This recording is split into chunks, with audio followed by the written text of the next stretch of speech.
बरकातुहू की सदारत में ट्रस्ट के ट्रस्टीज़ की एक अहम और खुसूसी नशिस्त मुनक़िद की गई। जैसा कि आप हज़रात के इल्म में है कि 29 मार्च को चंद लोगों ने जो तूफ़ान बदतमीज़ी की, जिन्होंने गलत तरीक़े पर पुलिस का सहारा लिया और बहुत सारे नाजेबा हरकत किए, तो हज़रत अमीर शरीयत, जो अमीर शरीयत भी हैं और ट्रस्ट के चेयरमैन भी हैं, उन्होंने फौरी तौर पर ट्रस्ट के अरकान की मीटिंग हंगामी तौर पर तलब की। चुनांचे आज 4 बजे शाम में उन तमाम हज़रात की मीटिंग हुई। आप हज़रात के इल्म में ये बात मैं डाल दूँ कि इमारत शरिया बिहार, उड़ीसा और झारखंड जो ट्रस्ट है उसके 17 मेंबरान हैं, जिनमें से जो बहैसियत ओहदा होते हैं अमीर शरीयत, नायब अमीर शरीयत, नाज़िम इमारत शरिया, काज़ी इमारत शरिया, मुफ्ती इमारत शरिया, इंचार्ज बैतुल माल।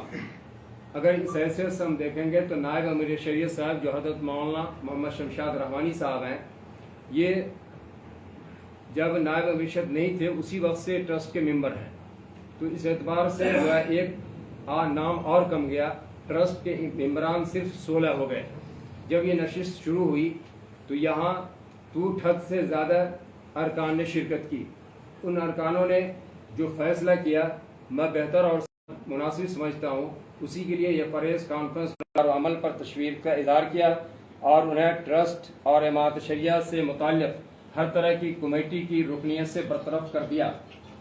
दूसरी तजवीज़ ये भी तय पाई कि 29 मार्च को इमारत शरिया मुखालिफ सरगर्मियों में शरीक अफराद जो इमारत के किसी मजलिस में पहले से मेंबर रहे हों, ऐसे तमाम अफराद को उनके ओहदों से बरतरफ किया जाए। ये भी तय पाया कि ट्रस्ट की खाली जगहों को हज़रत अमीर शरीयत अपनी सवाबदीद से पुर करेंगे। ये कमेटी इस सिलसिले में हज़रत अमीर शरीयत को मुजाज गर्दानती है।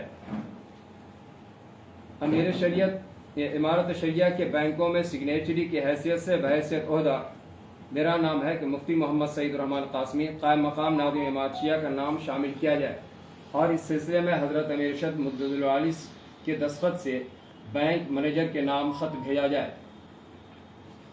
हज़रत अमीर शरीयत ने मौलाना मोहम्मद शिबली कासमी साहब को इमारत शरिया से बरतरफ किया। ये मजलिस हज़रत अमीर की इस फैसले की ताकीद करती है। 29 मार्च को नादिबा हरकत करने वालों और इमारत शरिया के वक़ार को मजरूह करने वालों के खिलाफ कानूनी कार्रवाई की जाए। ट्रस्ट डीड के दफ़ा नंबर 9 में ये सराहत मौजूद है कि अमीर शरीयत को निज़ाम अमारत में नुक़्ता मरकज़ी की हैसियत होगी, यानी उनका फैसला आखिरी और हतमी फैसला होगा। डीड की दफ़ा 12 में ये सराहत मौजूद है कि इंतखाब अमीर का हक़ मजलिस अरबाब हल वक्त को होगा और दफ़ा 13 में है कि अज़ले अमीर का इख्तियार मजलिस अरबाब हल वक्त को हासिल होगा। लिहाजा जिन ट्रस्टियों ने अमीर का इंतखाब किया वो गैर शरई, गैर कानूनी, गैर दस्तूरी तो है ही, वो मज़ाक़ा खेज़ भी है। ये मजलिस उसकी परज़ोर मज़म्मत करती है कि वो अमीर किसी भी सूरत में नहीं हो सकते हैं। ये ट्रस्ट की जो मीटिंग आज हुई थी, जिसमें ट्रस्ट की अक्सरियत ट्रस्ट के अक्सर अरकान ने शिरकत की, उसमें ये तजावीज़ मंजूर की गई है। कौन कौन अरकान ने शरीक हुए हैं ये ट्रस्ट की मीटिंग में? इस ट्रस्ट की मीटिंग में जो शरीक हुए हैं वो हज़रत अमीर शरीयत, उन्हीं की सदारत में मीटिंग हुई। हज़रत नायब अमीर शरीयत हज़रत मौलाना शमशाद रहमानी साहब, काज़ी शरीयत हज़रत मौलाना मुफ्ती अंजार आलम कासमी साहब और मैं मोहम्मद सईदुर रहमान कासमी, मुफ्ती एहतिकामुल हक कासमी साहब। इसी तरह जनाब डॉक्टर जावेद इकबाल एडवोकेट साहब, जनाब मौलाना आरिफ रहमानी साहब, मास्टर अनवार साहब और जनाब समील हक साहब, जनाब फ़हद रहमानी साहब और इंचार्ज बैतुल माल इंचार्ज इरफान हसन साहब वगैरह, इन हजरात ने हाजी इकराम साहब, इन हजरात ने उसमें शिरकत किया। उनका नाम ले लिया। अशफाक करीम साहब ने कल जो है एक अपने प्रेस बयानिया में कहा कि किसी की तकर्रुरी के लिए अमीर से इजाज़त नहीं ली जाती है। क्या स्वीपर या माली इन सब की तकर्रुरी के लिए अमीर की इजाज़त दरकार होती है क्या? देखिए, इमारत शरिया में किसी की भी तरफ तकर्रुरी के लिए, किसी की भी बहाली के लिए अमीर की इजाज़त ज़रूरी होती है। अमीर की इजाज़त के बाद फिर उसको नाफिज करते हैं, जो नाज़िम होते हैं उसको नाफिज करते हैं, लेकिन पहले तकर्रुरी का अमीर से इजाज़त लेनी पड़ती है। वो बहैसियत रुकने शूरा या ट्रस्टी कितनी बार इमारत आए?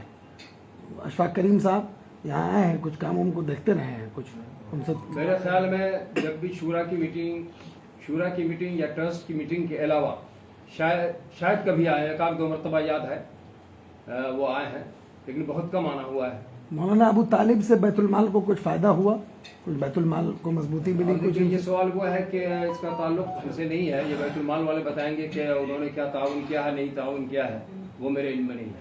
एक सवाल बार बार आता है कि फ़ाद रहमानी साहब चूँकि हज़रत के छोटे भाई हैं, वो इमारत के कामों में सरगर्म रहते हैं, क्यों रहते हैं?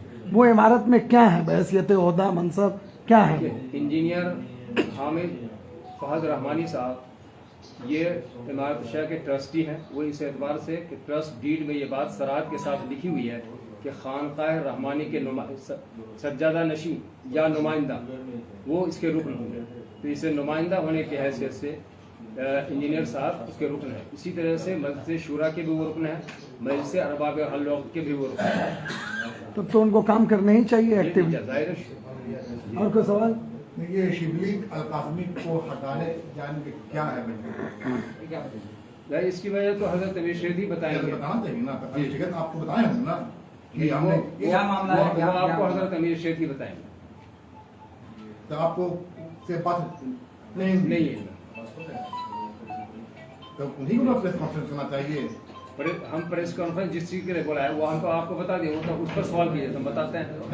एक सवाल है कि 31 में ट्रस्टी में 31 में 17 मैंने कहा कि 17 इससे पहले 17 की कोई कागजात जो वो बिल्कुल वो सारे कागजात मौजूद हैं यहाँ। 17 के जो है जो ट्रस्टी हैं 17 को कागज मौजूद हैं यहाँ।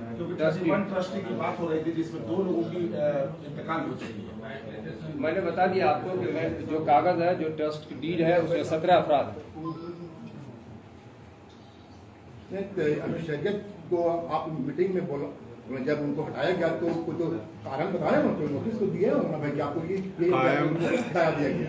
कायम मकाम को रखने के लिए और हटाने के लिए कई मरतबा इस पूरे दौरान दसियों मरतबा यहाँ पर जो लोग हैं वो कायम मकाम बन चुके हैं। कायम मकाम को हटाने और रखने के लिए किसी वजह की ज़रूरत नहीं होती है, ऑपरेशंस की ज़रूरत होती है, ऑपरेशनल एक्टिविटी की। अमीर शरीयत को लगा कि आप कायम मकाम हों और आप उस चीज़ को फुलफिल करते हैं तो आपको कहेंगे कायम मकाम बने। एक एग्जांपल दे रहा हूँ, यहाँ पर वजह की ज़रूरत नहीं। बाकी हर ऑर्गेनाइजेशन में कुछ इस सीनियरिटी पर कुछ इंटरनल वैल्यूज़, कुछ इंटरनल डेटा होता है, उस वजह से उसको पब्लिक नहीं किया गया। हो जाएगा वो, लेकिन अभी वो पब्लिक ये अभी माशरे में ये सवाल ये है, बात कर रही है कि क्या वजह है कि शिबली अल-काज़मी को हटा दिया गया है? क्या उस पर कोई इल्जामात है, कोई गबन का मामला है या फिर कोई मामला है? मेरे नजरों के सामने की बात है। देखिए, हजरत मौलाना अनीसुर रहमान साहब इस अदालत के नाज़िम हालात के एक बैग में जब चक्कर में आया और पाया कि एक किसी और लगी हुई है, तो मैंने ताज्जुब होकर कहा कि भाई साहब ये क्या माशाअल्लाह। तो देखिए, प्रोग्रेसिव होता है हमारे एडमिनिस्ट्रेटर। अब उस वक्त मैंने किसी वजह से ज़रूरत महसूस किया होगा या किसी ने मशवरा दिया होगा तो साहब ये भी सवाल आती है, इनको भी रखिए सबॉर्डिनेट में, सबॉर्डिनेशन के लिए उसका रख दिया है ना। और वो हजरत चल रहे हैं किसी भी हजरत और चले काटने के भी होता तो चले। और फिर ये मौजूदा आए, उन्होंने भी अपना कोशिश किया कि मेरे वालों से रख के मैंने चले। अब किसी वजह से और लगा होगा कि नहीं मुफ्ती सईद रहमान साहब की सर्विसेज यहाँ ज़्यादा हो सकती, इसी वजह से ये तो वही जानते थे, उन्होंने ठीक कहा कि हमको मालूम नहीं सर, अभी शरीयत साहब को इस बात